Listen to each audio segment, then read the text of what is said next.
I want to share about some of my experience in the past, which I think has informed the way I do my work and things like that, which I think may be more important also. So what I talk about when I talk about cycling, I sort of changed the title slightly. So a nomadic architecture. I basically did some a journey between I did some cycle tours between Sydney to Hobart one time, and after that there was another time in my life where I went from Thailand and cycled to Laos and Vietnam, then Cambodia and Thailand. But I call it nomadic architecture because it's a way of living. I spent around like many weeks cycling, and yeah, so it's a way of living.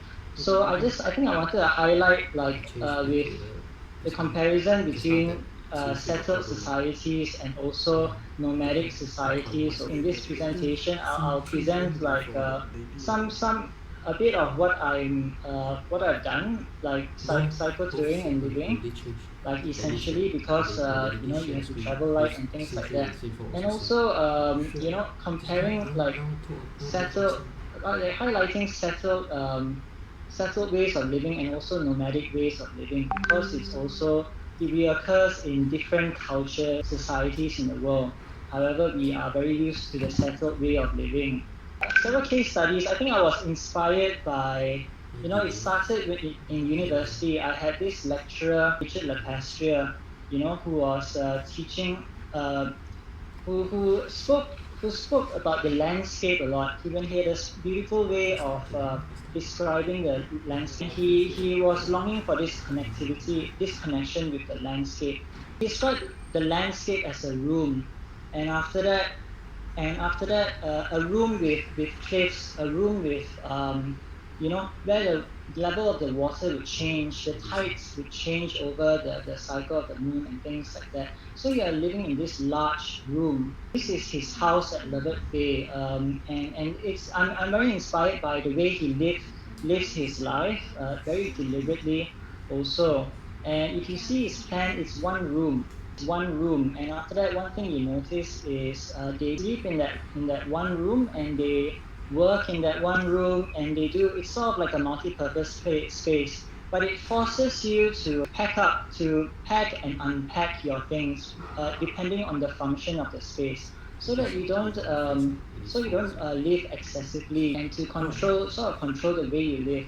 You see the plan over here, there's one room over here, then after that the kitchen is outside, and after that on the top right hand side of the plan is also the toilet and also the laundry area. It's like camping over here. And it does get quite cold in Australia, so it gets quite cold even in the house.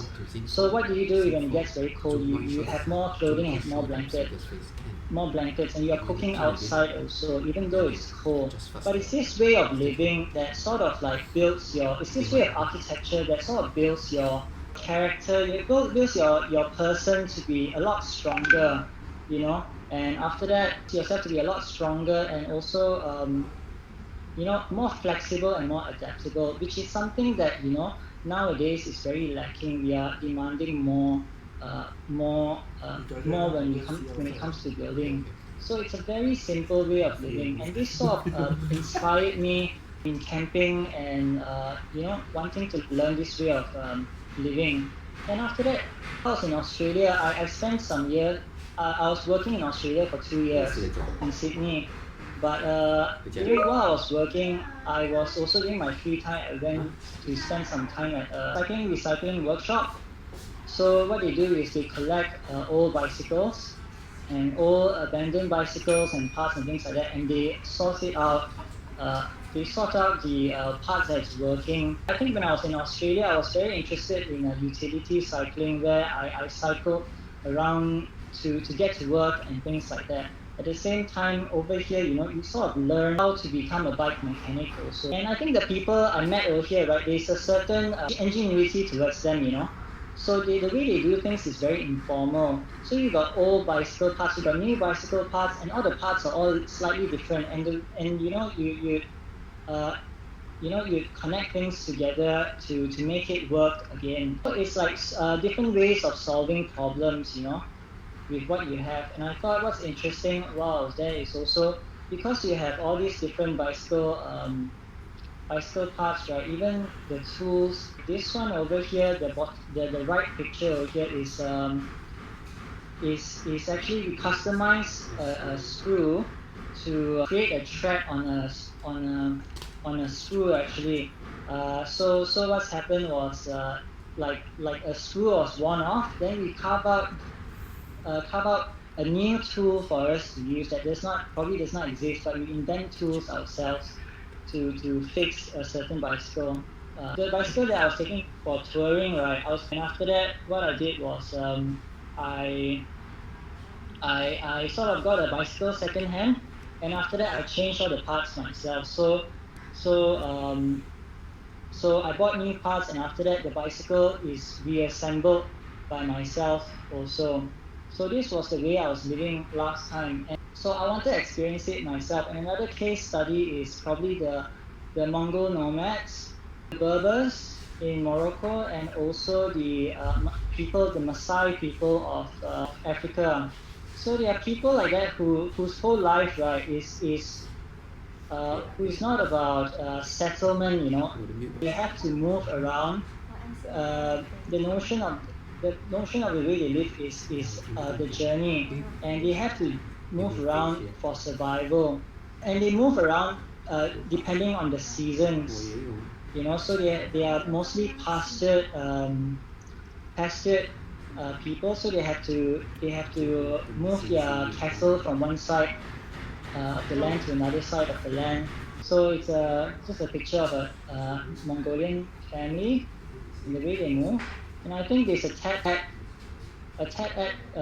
talk on YouTube about the Genghis Khan's grandson's wife, who was Queen Borakchin, and who was a woman who managed the moving. So there's whole cities, whole civilizations moving last time, and settling very temporarily and moving.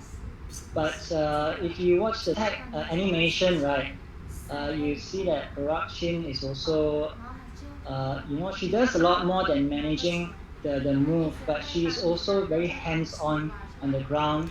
And there's an example of her, there's a sheep running around, and she had to manage the sheep and manage everything that goes on in the camps. So this is one of a Mongolian year. So similar to the way my teacher lived. They all lived in one room, one small room, and there's a fire and everything. So the whole family lived inside one room.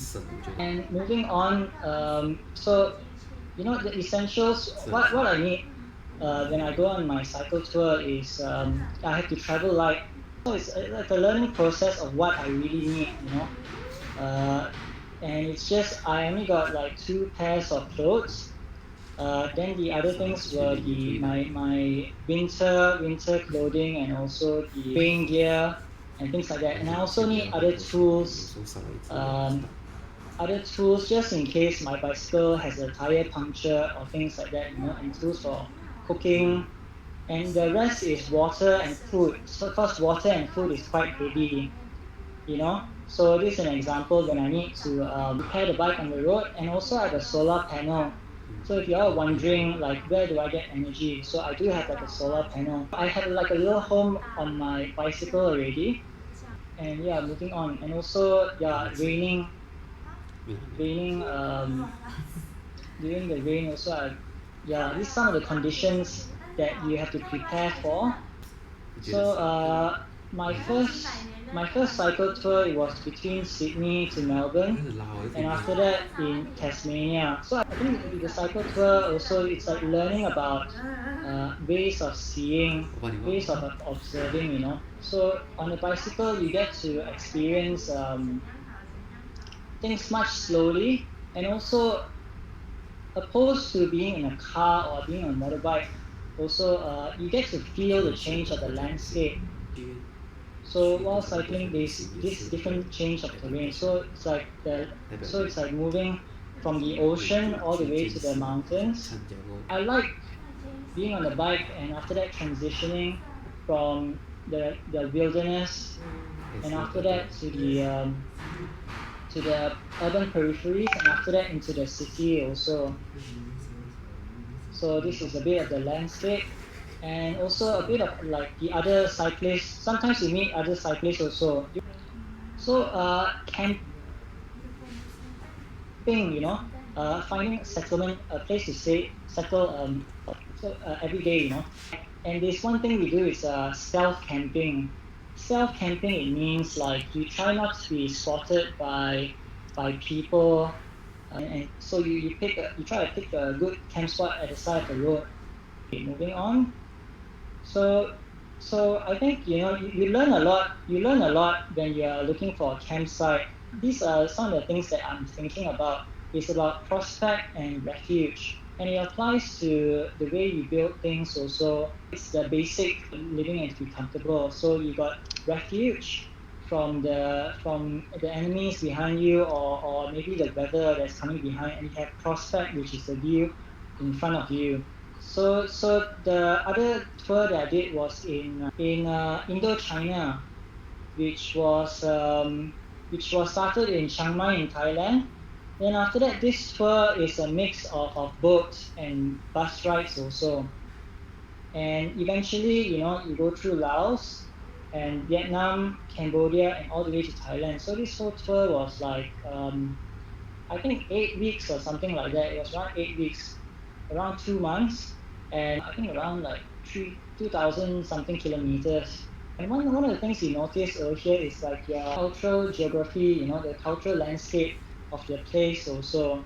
I think I was very fascinated by coming to all these countries. I'm like very fascinated by all these different like signposts that they have in Vietnam, and all these different countries that are different, and signposts, and also the language and things like that, and the things that shape society over there. Yeah, it's very informal over there. Like there's a boat over here, and you can take your bicycle on top the roof of the boat like that. And this is another cyclist I met, and this was traveling from Thailand to Luang Prabang, traveling on a jetty in Vietnam. And also, yeah, this is just showing that using basic internet tools for navigation. I use Google Maps a lot, and this is in the city, cycling in Saigon. This is in Saigon, and after that, this is like in the countryside. This is at the hills after Luang Prabang. So I think this part over here was my favorite part of the tour. So you get to cycle along the mountain ranges, and Laos had many. I think the population of Laos was 50% kids, so there are a lot of kids, and this was my favorite part of the tour because Luang Prabang. I thought it's a very hidden secret for cycle touring.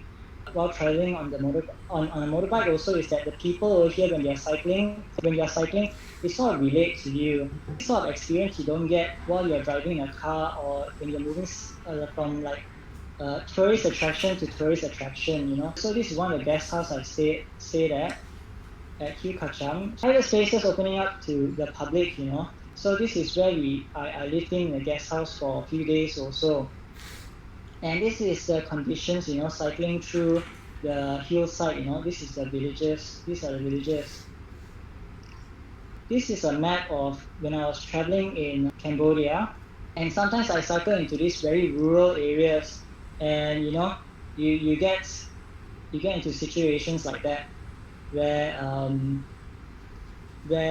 you have to push your bicycle through the mud. This was camping in a temple. So finding a place to stay. This one was like this one I just asked some monks whether I could stay over here at night. But during this trip, right, I took a lot of pictures of people cycling and carrying a lot of things, and I thought it was very interesting because I saw cycling as a way of solving problems in a very basic way, without using vehicles. And I thought the way they lived was very interesting, and it was like parallel with the way I was living also at that time. And I thought this one was interesting also because you have a bicycle over here for people in Vietnam who faced the war last time. So this is a bicycle where you push your hands instead of like pedaling with your legs. And this is someone else who I've met while cycling. He's from China, and this was packing up. This is how you go back lah. Okay, anyways, that's all